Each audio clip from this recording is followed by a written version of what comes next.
Sanat Kumara and the Gosford Hieroglyphs. September 11, 2014.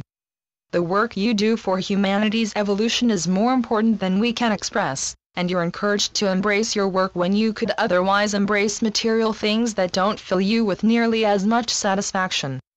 We'll generally encourage you to make spirit a part of everything you do, and if you let it, the divine can completely fill your perception and paint itself onto everything you do and experience. Your experiences will become much more enjoyable when you allow the divine to permeate every aspect of your existence, and the greatest recommendation we can give on this day is to encourage you to expand your perspective and the work that results, for in doing so, you'll expand the amount and purity of love you're able to feel within. Enjoy your lives. As our scribes starting to realize, it's also important to get out and enjoy the beautiful bounties Gaia provides you. Get out to nature and explore, or enjoy a good meditation, or do something else that fills you with a sense of peace, serenity and joy.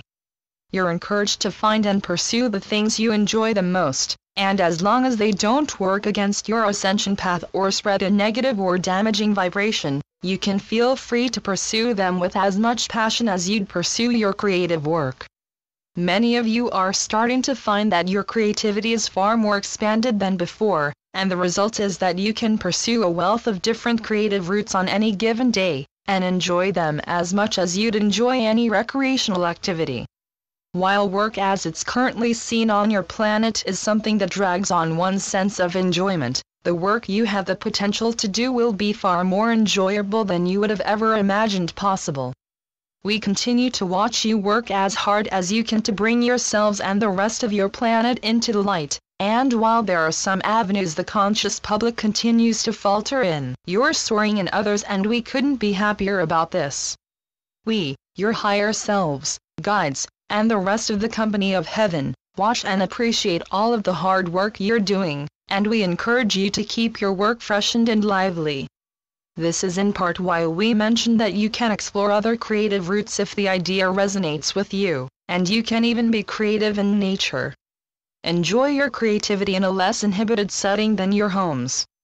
There's nothing wrong with being creative in your homes, of course, and this is where many of you are creative by default, but there's also nothing wrong with getting out to an expanded setting and using the good vibration Gaia provides to strengthen and enhance your creativity. In time, you'll find that your creative and leisurely time merge. This is what's happened for a lot of musicians who willingly pursue their music because they enjoy playing and writing it. And as time goes on, you'll cease to know the difference between work and fun. You'll enjoy everything you do, and you'll never want to abandon your work in favor of finite physical things because they won't satisfy you anymore. With all of this said, we'll answer the first question we've been provided on this day. Question number 1. Information about Sanat Kumara. Can you give me some information about Sanat Kumara and the role he/she had for the earth and us here? I was told once by Sananda that my origin is from Venus and that I am a Kumara. Is it possible to get more clarity of what a Kumara is, and if that info is correct? I have got a bit confusing info about Sananda as well. Sanat Kumara is focused on many of the spiritual aspects of your ascension. The aspects that lead you to not only rediscover the sacred love that sits within, but the greater, more intensified etheric perception that comes with this love. As other channeled sources have said, and as he himself has said, he's agreed to oversee humanity's entrance into the light by helping each of you find and act on your flowing inner love. He's working on helping each individual seeker find a sharper, more intensified perception of the etheric energy you're being given in increasingly pure doses, and he's working very hard on helping every soul, conscious of spirit or not, rediscover their sacred center, and flow from there. The seekers who were blessed with a particularly potent creative flow can thank Sanat Kumara and his team for helping provide it, and while this flow has always lived within and can be accessed by any seeker who's willing to enthusiastically pursue it, Sanat Kumara and his team have played a big role in helping each seeker reach it in an uninhibited way. Were it not for this soul's diligent and selfless effort, the vibration of the awakening humanity would still be lower than it currently is. One of Sanat Kumara's primary roles is to encourage and uplift the conscious public, and while he obviously works with the rest of humanity, his main focus lately has been on empowering each conscious individual to find their inner love, and use it for a wealth of creative and progressive purposes. Since he essentially works on bringing each of you back into your soul, he's also focused on helping you find the things you enjoy out of your lives and pursue them. This is in part why we mentioned the importance of enjoying Gaia's nature or other similar things that fill you with a good vibration, because Sanat Kumara has advised us and our scribe to recommend this.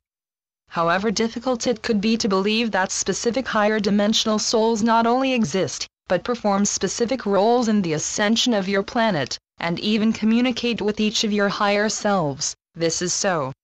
You're being guided by waves of higher dimensional souls who watch you experience the pains and trials of the earth with love and compassion in their hearts, and while many seekers aren't yet comfortable with directly identifying us, we're ready for you to see just how real we are and just how easily you can connect with us. Sanat Kumara is here as we give this message, and he's adding his impressions to it. We're allowing his energies to merge with ours in a sense, and we know our increasingly receptive scribe can feel his presence. Don't deny this presence, dearest scribe, and instead, welcome it into your perception. Allow Sanat Kumara's influence to permeate the communication you're receiving, and allow him to influence our message to a greater degree than usual. We'll remain the primary speakers for this communication, but know that Sanat Kumara is very directly here with you all, and his energy can be felt as a subtle presence that outlines the words and energies we're giving. A spark of Sanat Kumara's Oversoul. As far as our reader is concerned, this soul is a spark of Sanat Kumara's Oversoul who's come to the earth to directly assist in bringing humanity back into the sacred center and finding the love that results, as are waves of other seekers who are just starting to realize their mission and start their work. Our reader is first intended to find and remain in the sacred center before opening up to the higher self, and asking to become a conduit for Sanat Kumara's mission of enlightening humanity by helping you rediscover your hearts.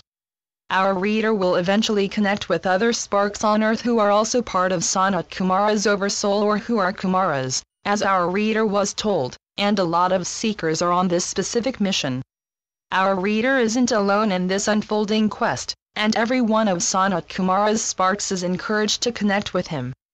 Sanat Kumara wants our reader to connect with him, because he wants to help our reader receive a wealth of flowing insights and revelations regarding the role each spark is meant to play, and we can confirm that our reader's planet of origin is indeed Venus. This planet's inhabited by a higher vibrational society that exists in the etheric matter that's currently unperceivable to the unaware humanity, and more about this society will be known as the planetary consciousness continues to rise and humanity's focus is taken off of your planet and put onto your galaxy as a whole, which will happen after your planetary restoration has been completed. We'll say very directly to our reader, we encourage you to connect with Sanat Kumara, and in regards to any confusing information you have or will receive, we recommend you simply take what resonates with you and let the rest fall away. Remember that you create your reality, and the things you empower and disempower will manifest for you. No matter what seems like a fixed truth, everything is constantly shifting and changing in the higher realms, and this includes the perspectives of various higher dimensional souls and their earthly counterparts. Now, we'll move on to our next question. Question number 2. Egyptian hieroglyphs in Australia. Could you ask our guides to provide some insight about the hieroglyphs in Australia known as the Gosford hieroglyphs? Are they real? How old are they, and did the Egyptians put them there? If not the Egyptians, who did? This subject motivates us to again remind you that your history is nothing like you've been told. Yes, we've said this a lot, and the evidence of its truth continues to appear around the world. Many people who are unaware of the true extent of your history would write off these glyphs as a simple prank or some other explainable phenomenon, and it'll be difficult for many people to come to terms with the idea that various ancient societies have visited others, in some cases, societies on other continents. Will confirmed that ancient Egyptian souls are responsible for the glyphs, and they came to the place that's now Australia on a mission from Source to share the things they'd learned with the people there. Their mission was very unlike the missions of, say, the European settlers and colonists who sailed to the New World, because the colonists weren't interested in helping the people in the New World who they branded savages. They were interested at first in trading with them, but later in pillaging their territories and wiping them away from the land. This ran contrary to the missions of the Egyptian souls who were responsible for these glyphs, and while we say they're responsible for them, they aren't the ones who physically carved them. They brought knowledge to the people who were once on the Australian continent of the Law of One and various other concepts, and unlike some other civilizations, the souls who learned this information recorded their freshly learned revelations. We're giving our scribe an image of a small group of ancient Egyptian souls reaching the Australian shore, quickly meeting with the people they intend to help and giving them a wealth of truths and revelations. As you'll learn when your history's no longer distorted, various groups from ancient Egypt and similar ancient civilizations who knew similar things would embark on voyages to various other places they didn't even know existed until they got there in some instances, and share the things they learned with the people there, if people were there. These groups saw it as their responsibility to awaken and uplift the rest of humanity, and later on down the centuries, other groups who learned about them would take inspiration from them and sail to various parts of your world, spreading enlightenment and offering spirituality to the people there, sometimes, in the face of heavy punishment from the ruling leaders of their day. You'll learn this and plenty of other things as your history becomes clear, and we look forward to the time when the truth about these glyphs and everything else you've been kept from knowing is understood by all of humanity. The Gosford glyphs will be discussed in a new, more truthful light as the planetary consciousness continues to rise, and we hope to have satisfied our readers' quest for answers regarding them. We'll make our final expressions for this communication with appreciation for the truth-seeking so many of you have been doing. Our reader isn't alone in the quest for answers about various phenomena that point to your history being different than you've been told, and the conscious public has practically pioneered the practice of finding the real and genuine spiritual truths behind various mysteries that seem unexplainable. We encourage our reader to keep searching for answers. Don't take our response at face value, and do some more research on the topic if you desire to know more. You'll find that various opinions are floating around about this and every other phenomenon, and as we did our first reader, we'll encourage our second reader only to empower things that make sense to the expanding mind and heart. Even if our answers don't satisfy or don't seem correct, you can disregard them. Always take what resonates with you, and always allow for others' opinions because you aren't all wired to think and feel the same things. You're as unique as the history you haven't been told about, and your endless quest for answers will deliver that which you seek. It's a guarantee, because nothing else could result from your dedicated and inspired quests. Thank you to my higher self and spiritual guides. Channeled through Sanat. cultureofawareness.com